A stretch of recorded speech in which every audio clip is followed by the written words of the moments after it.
Dear students, welcome to our online class after the Eid vacation. This is Joel Chakraborty, Assistant Teacher English, Government SC Girls High School, Sunamganj. Today, I shall discuss a part of transformation, that is from assertive to interrogative. We all know this very topic is very large. That is why it is actually quite impossible for any person to finish such a big topic within 1 or 2 classes. I have already given you 2 or 3 classes on transformation, basically from assertive to affirmative to negative, simple complex compound, and so on. Today I shall discuss from assertive to interrogative. এই বিষয়টা assertive থেকে interrogative করতে গেলে আমাদের 3-4টা বিষয় একটু ভালো করে নজর দিয়ে বুঝতে হবে। এর মধ্যে প্রথমত আমরা শুরু করি আগে। আমরা যদি প্রথমে করি without auxiliary verb. Without auxiliary verb আমরা সবাই জানি যে অ্যাসার্টিভ থেকে ইন্টারোগেটিভ করতে গেলে আমার যদি প্রশ্ন করতে হয় তাহলে আমার সর্বপ্রথম যেটা প্রয়োজন হবে সেটা হচ্ছে আমার সাহায্যকারী ভার্ব। তো আমার সেন্টেন্সে অনেক সময় সাহায্যকারী ভার্ব থাকতেও পারে, আবার সেন্টেন্সে সাহায্যকারী ভার্ব নাও থাকতে পারে। তো কখন সাহায্যকারী ভার্ব থাকবে না এটা আমরা সবাই ভালো করে জানি। ক্লাস 6 থেকেই এই টপিকটা আছে, একদম এইচএসসি পর্যন্ত আছে ট্রান্সফরমেশনে। তো উইদাউট অক্সিলিয়ারি ভার্ব থাকে না কখন? যখন সেন্টেন্সটা প্রেজেন্ট ইনডিফিনিট অথবা পাস্ট ইনডিফিনিটে থাকে। আমরা একটু একটা উদাহরণ দিই। প্রথম উদাহরণ যদি আমরা দেখি, আই লাভ ক্রিকেট, এটাকে আমরা করব। সেকেন্ড এক্সাম্পলে যাই, he loves football,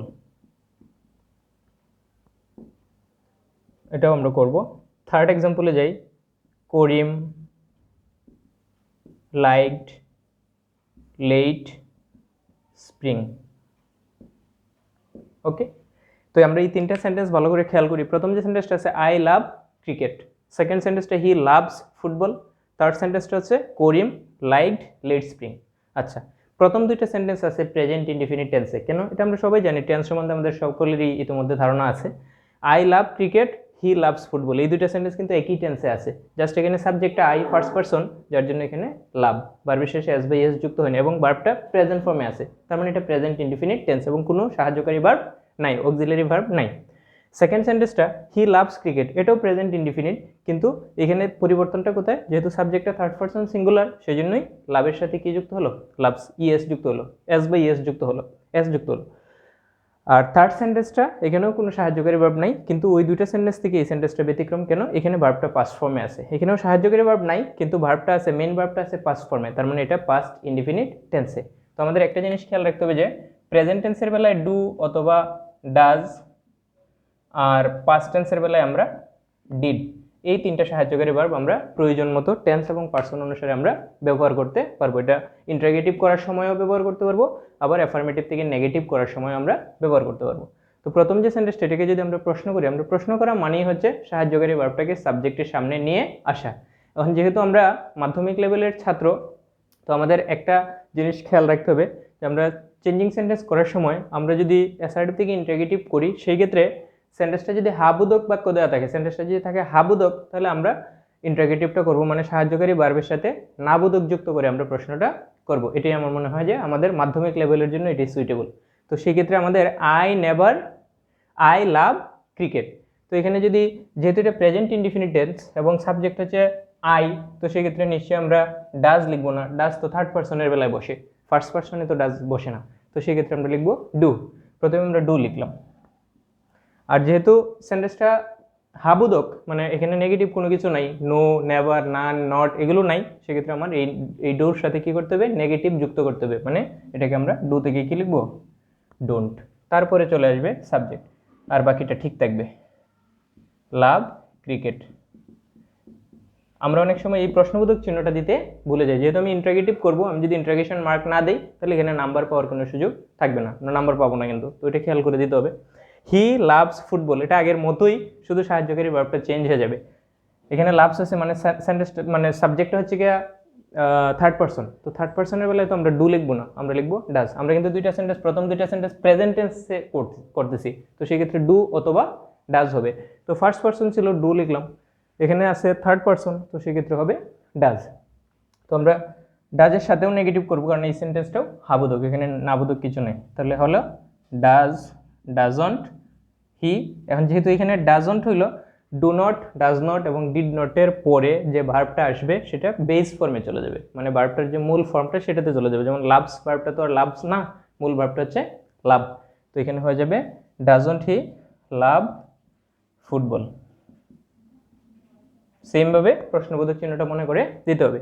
কোরিয়াম liked late spring, তো এটা সেম জিনিসই, শুধু টেন্সটা পরিবর্তন হয়ে গেল। এখানে পাস্ট ইনডিফিনিট টেন্স, তো পাস্ট ইনডিফিনিট টেন্সের বেলা আমরা একটাই সাহায্যকারী ভার্ব ব্যবহার করতে পারবো, এটা হচ্ছে ডিড। এই সেন্টেন্সটাও কিন্তু নাবোধক না, হাবোধক সেন্টেন্স। তো হাবোধক সেন্টেন্স হলে ডিডের সাথে আমার নেগেটিভ যুক্ত করতে হবে, ডিডন্ট, ডিডন্ট কোরিয়াম। এখন তো সেম জিনিস আগের মতো, আগে যেরকম লাভস থেকে লাভ হয়ে গিয়েছিল, তো সেক্ষেত্রে লাইক থেকে হয়ে যাবে লাইক, লাইক লেট স্প্রিং। এটা হচ্ছে কি বেসিক নিয়মটা, অ্যাসার্টিভ থেকে ইন্টারগেটিভ করার বেসিক নিয়মটা হচ্ছে এটা। এখন একটা জিনিস আমাদেরকে এখানে একটু গুরুত্ব দিয়ে বুঝতে হবে, সেই জিনিসটা হলো আমি দেখিয়ে দিচ্ছি। সাহায্যকারী ভার্বগুলোকে নেগেটিভ করার সময় আমরা একটু পেস লাগিয়ে ফেলি। কীরকম? যে সাহায্যকারী ভার্ব আছে, 24টা সাহায্যকারী ভার্ব আছে মডেল অক্সিলারিগুলো সহ, do, does, am, is, are, was, are, have, has, had, shall, will, should, would, can, could, may, might, ought, need, must, be, been, do, does, did. এই 24টা সাহায্যকারী ভার্ব আছে, মানে মডেল সহ। তো এই সাহায্যকারী ভার্বগুলো যখন আমরা নেগেটিভ করি, আমরা যেহেতু প্রশ্ন করব, তো প্রশ্ন করার ক্ষেত্রে আমরা একটু আগেই দেখলাম ডু থেকে ডোন্ট, ডাজন্ট এরকম করতে হলো। তো অন্যান্য ভার্বগুলো আছে, সবগুলো ভার্ব একই রকমভাবে হবে, কিন্তু তিনটা ভার্ব আছে একটু ব্যতিক্রম। এই তিনটা ভার্ব ইউজুয়াল যে নিয়ম সেরকমভাবে হবে না, একটু ব্যতিক্রমভাবে হবে। এটা আমাদেরকে আলাদা করে নজর রাখতে হবে। তাহলে আমরা ব্যতিক্রম লিখে এটা একটু আলাদা খাতায় লিখে রাখবো, এটা ছাত্ররা ভুল করে ফেলে। ব্যতিক্রমটা কি? এম যদি থাকে, এম এর নেগেটিভটা আমরা করব আরন্ট, অথবা আমরা এন্টও লিখতে পারি, এই দুইটা থেকে যে কোনো একটা লিখব। শেল যদি থাকে তাহলে লিখবো আমরা শান্ট, আর যদি উইল থাকে ভার্বটা, উইল থেকে লিখবো আমরা ওন্ট। এই তিনটা ভার্ব আমাদেরকে আলাদা করে মনে রাখতে হবে। কিন্তু এগুলো যদি অন্য কোনো ভার্ব হয়, ইউজুয়াল যে ভার্বগুলো, ইজ থেকে ইজন্ট, হ্যাজ থেকে হ্যাজন্ট, হ্যাজ থেকে হ্যাজন্ট, ডাজ থেকে ডাজন্ট, কি করছি বারবার একই রকম ভাবে করছি। যেমন ইজের পরে এন অ্যাপোস্ট্রফি টি, হ্যাজের পরে এস এর পরে S N apostrophe T, does ছিল ডাজের পরে এন অ্যাপোস্ট্রফি টি, এজ ইউজুয়াল সবগুলো একই রকম হবে। এটা যদি মডেল হয়, ক্যান হয়, তো সেম ভাবেই হবে। কান্ট সেম ভাবে সবগুলো ভার্ব হবে, শুধু এই তিনটা ভার্ব ব্যতীত। তার মানে এই তিনটা ভার্ব আমাকে আলাদা করে, ব্যতিক্রম যেহেতু আমাদের আলাদা করে মনে রাখতে হবে। এই তিনটা ভার্বের ব্যবহার এর জন্য আমি দুটা উদাহরণ দিচ্ছি, কিভাবে ভুল হয় আমরা দেখি।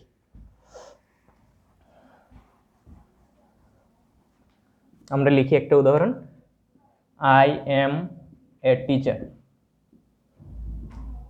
ওকে, 2 নম্বর উদাহরণ আমরা লিখি,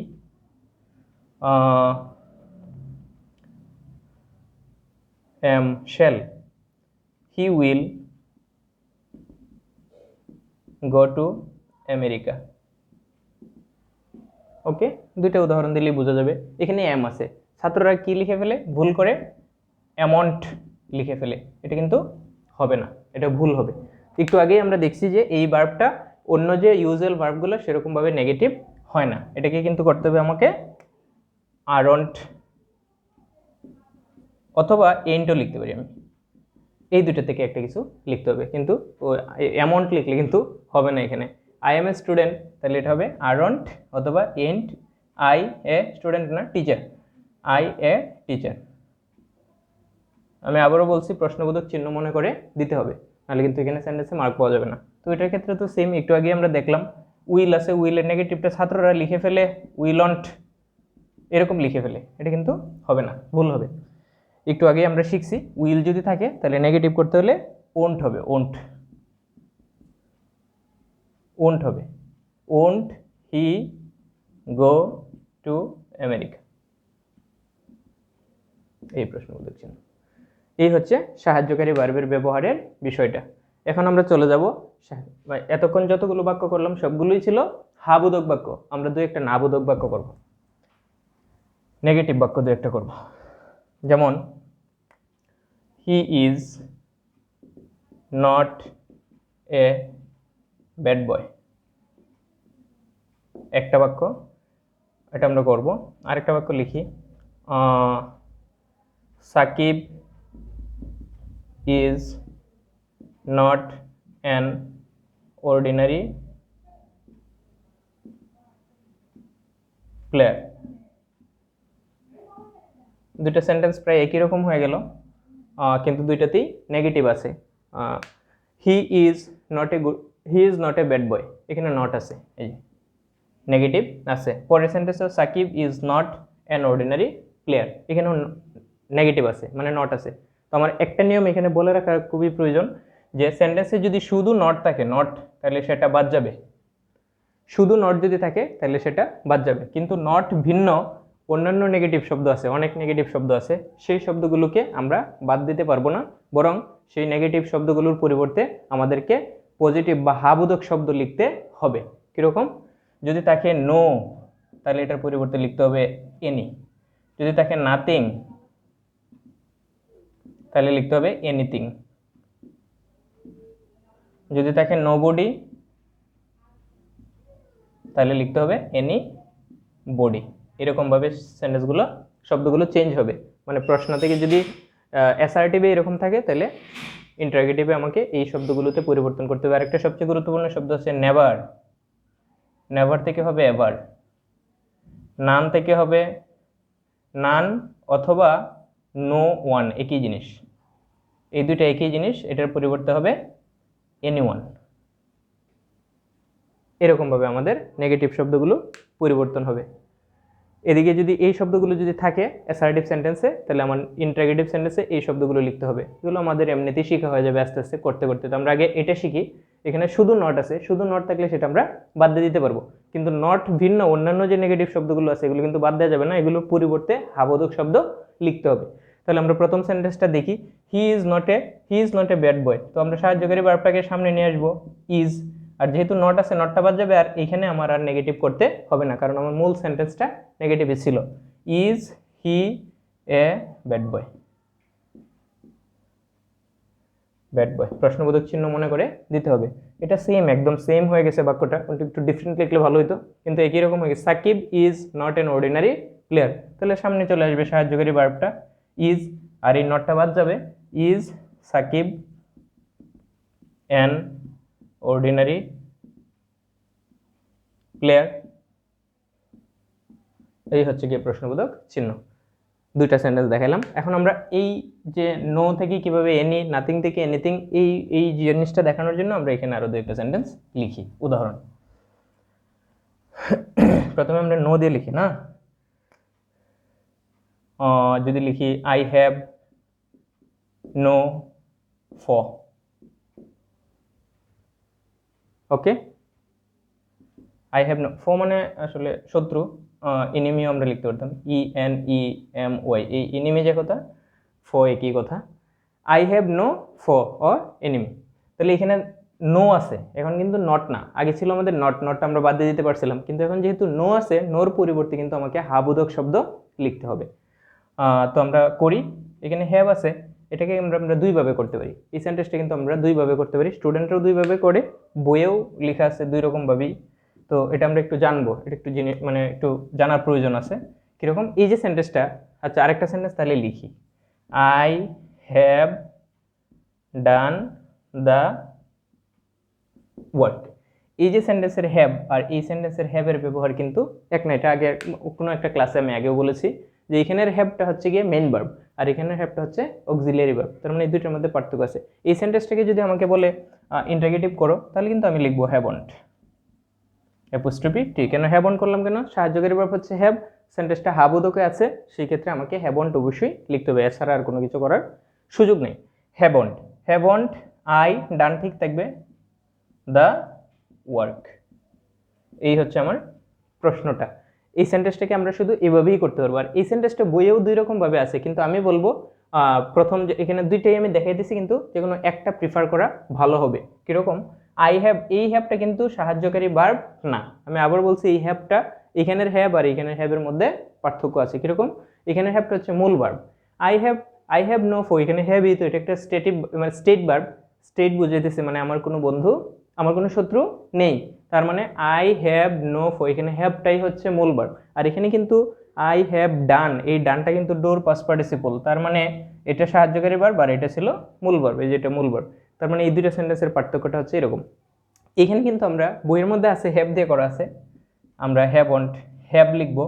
এখানে তো আর নট করবো না, কারণ আমার তো সেন্টেন্সে নেগেটিভ আছে, এই সেন্টেন্সে তো নেগেটিভ ছিল না, তো সেই ক্ষেত্রে শুধু হ্যাভ থাকবে। হ্যাভ আই, সাবজেক্টটা চলে গেল পরে, এই নোর পরিবর্তে আমরা কি লিখবো? Any. Any foe oblique enemy যেটা দেয়া থাকে সেটা ENEMY আমরা প্রশ্নবোধক দিব। এটা হচ্ছে একটা সিস্টেম। পরেরটা কীরকম আমরা লিখতে পারি? যেহেতু এটা প্রেজেন্ট ইনডিফিনিট টেন্স, আমরা জানি প্রেজেন্ট একটু আগে আমরা শিখছি, প্রথম যে নিয়মটা ছিল সেটাতে যদি প্রেজেন্ট ইনডিফিনিট টেন্স হয় তো সেক্ষেত্রে আমরা ডু অথবা ডাজ আনতে পারবো সাহায্যকারী ভার্ব হিসেবে এবং পার্সন অনুসারে। তো পার্সন যেহেতু আই, এখানে সাবজেক্ট হচ্ছে ফার্স্ট পার্সন, তো সেক্ষেত্রে তো ডাজ হবে না, ডাজ হওয়ার কোনো সুযোগ নেই, আমরা লিখবো ডু। আর যেহেতু সেন্টেন্সে নেগেটিভ আছে, আমরা ডুর সাথে আর নট করব না, তাহলে হয়ে যাবে কি? ডু। ডু আই, এই হ্যাভ তো হ্যাভ থাকবে। ডু আই হ্যাভ, নোর পরিবর্তে আগের মতোই any foe or enemy. Enemy প্রশ্নবোধক চিহ্ন। আমি বলবো এটা করার জন্য, এটা না, যদিও বইয়ে এটা আছে এবং এটা নাম্বার পায় ছাত্ররা, কিন্তু আমি যেহেতু বুঝতেই পারছি এটা প্রেজেন্ট ইনডিফিনিট টেন্স, এটা প্রেজেন্ট পারফেক্ট টেন্স না, সেক্ষেত্রে আমরা হ্যাভটাকে সাহায্যকারী ভার্ব হিসেবে নিব না, আমরা সাহায্যকারী ভার্ব হিসেবে নিব ডু অথবা ডাজ। যেহেতু সাবজেক্ট আই মানে ফার্স্ট পার্সন, সেক্ষেত্রে সাহায্যকারী ভার্বটা হবে ডু। তাহলে do I have any foe or enemy, এটা হচ্ছে কি রাইট ওয়ে। আমি মনে করি যে এটা লেখা উত্তম পরীক্ষায়। আমরা আর একটা নিয়ম দিয়ে আজকের ক্লাস শেষ করব।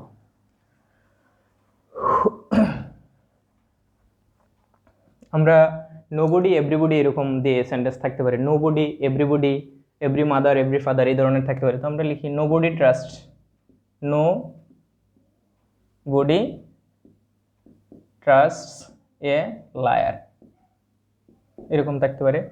অথবা everybody loves Messi, everybody loves, ও মেসি বানানটা ভুল হয়ে গেল, এই মেসির আবার অন্যরকম অর্থ হয়ে যায়। আমরা জানি যে লিওনেল মেসির বানানটা হচ্ছে এরকম। আর আগে যে শব্দটা লিখছিলাম সেটাও একটা শব্দ আছে, কিন্তু সেটার অর্থ আবার নেগেটিভ হয়ে যাবে, অন্য একটা বাজে অর্থ হয়ে যায়। Everybody loves Messi, I personally love Messi, I am a die hard supporter of Lionel Messi, Argentina as well Barcelona. Everybody loves Messi, everybody loves Messi and nobody trusts a liar. এই সেন্টেন্সগুলোকে আমরা কীভাবে করতে পারি? Nobody trusts a liar, কেউই একজন মিথ্যাবাদীকে পছন্দ করে না। আমরা এই সেন্টেন্সগুলো হু দিয়ে করতে পারি। Who nobody trusts a liar, who trusts TRUSTS trusts a liar. এটা একটা সিস্টেম। অথবা এটাকে আমরা ভিন্নভাবে করতে পারি, আমাদের যে আগের যে ইউজুয়াল যে নিয়মটা আমরা শিখলাম সেইভাবে আমরা করতে পারি, যে সাহায্যকারী ভার্ব দিয়ে প্রশ্ন করা। যেহেতু এটা নোবডি আছে, ট্রাস্টস আছে, মানে প্রেজেন্ট ইনডিফিনিট টেন্স, এটা সবাই বুঝতে পারবে যে নোবডি আছে, এখানে ট্রাস্টের পরিবর্তে ট্রাস্ট আছে এবং ভার্বটা প্রেজেন্ট ফর্মে আছে, সেই ক্ষেত্রে এটা প্রেজেন্ট ইনডিফিনিট টেন্স এবং এটা থার্ড পারসন। নোবডি এভরিবডি এগুলো থার্ড পারসন হিসেবে আমরা ধরি, সেই জন্যই তো ভার্বের সাথে এস বাই এস যুক্ত হলো। তো এটাকে আমরা যদি প্রশ্ন করি তাহলে কি হবে? ডাজ, এখন আর নট করবো না, ডাজের সাথে আমরা নেগেটিভ করবো না, কেন আমার মূল সেন্টেন্সটাই ছিল নেগেটিভে। উল্টো আমরা নোবডির পরিবর্তে আমরা শিখছি যে নোবডির পরিবর্তে আমরা কি লিখি? এনিবডি। তো আমরা এনিবডি লিখবো। ডাজ এনিবডি, ডাজ এনিবডি, এই ট্রাস্টসটা হয়ে যাবে কি ট্রাস্ট। আমরা জানি যে do not, does not, did নটের পরে যে ভার্বটা আসবে, ডু ডাজ ডিডের পরে যে ভার্বটা আসবে সেটা বেস ফর্মে বসবে, মানে ভার্বটার যে ফর্ম মূল ফর্মটা সেটাতে বসবে, এটার সাথে কিছু যুক্ত হবে না। Does anybody trust A liar, এই তো হয়ে গেল। এই দুইভাবেই করা যাবে, এটা এইভাবে করা যাবে। এটার বেলায় আবার একটু, এটাও দুইভাবেই আমরা করতে পারবো। এভরিবডি লাভস মেসি, তাহলে আমরা লিখতে হবে হু, হু দিয়ে যদি করি, এখানে ছিল ট্রাস্ট, এখন কিন্তু আমাকে নেগেটিভ করতে হবে, কারণ আমার সেন্টেন্সটা ছিল হাবোধক, সেক্ষেত্রে আমাকে নাবোধক করতে হবে। হু ডাজন্ট লাভ, এই লাভসটা হয়ে যাবে লাভ মেসি। এভাবে করতে পারি, অথবা আমরা ইউজুয়াল যে নিয়মটা শিখছিলাম এই যে এটার মতো এভাবে আমরা করতে পারি। কীরকম? এভরিবডি লাভস মেসি, তার মানে আমরা লিখবো প্রথমে ডাজ নিয়ে আসবো, নেগেটিভ করব, ডাজন্ট লিখবো কেন, আমার সেন্টেন্সটা হাবোধক এবং এটা প্রেজেন্ট ইনডিফিনিট টেন্স, সেই ক্ষেত্রে যেহেতু এভরিবডিটা থার্ড পারসন, সেক্ষেত্রে আমরা ডাজের সাথে কি ডাজ লিখবো এবং ডাজের সাথে নেগেটিভ যুক্ত করব, ডাজন্ট লিখবো। ডাজন্ট, এভরিবডি হচ্ছে আমার সাবজেক্ট, এটা বসবে। এই লাভসটা কি হয়ে যাবে? লাভ হয়ে যাবে। আগে কি, হ্যাঁ ট্রাস্ট লিখছিলাম, ঠিক আছে। ডাজন্ট এভরিবডি লাভ, এই যে ডাজন্টের জন্য এই লাভসটা কি হয়ে গেল? Love. Doesn't everybody love Messi. এই হলো মোটামুটি বেসিক নিয়মগুলো। আরও আছে হয়তো, এক ক্লাসে তো সব শেষ করা কোনোভাবেই সম্ভব না।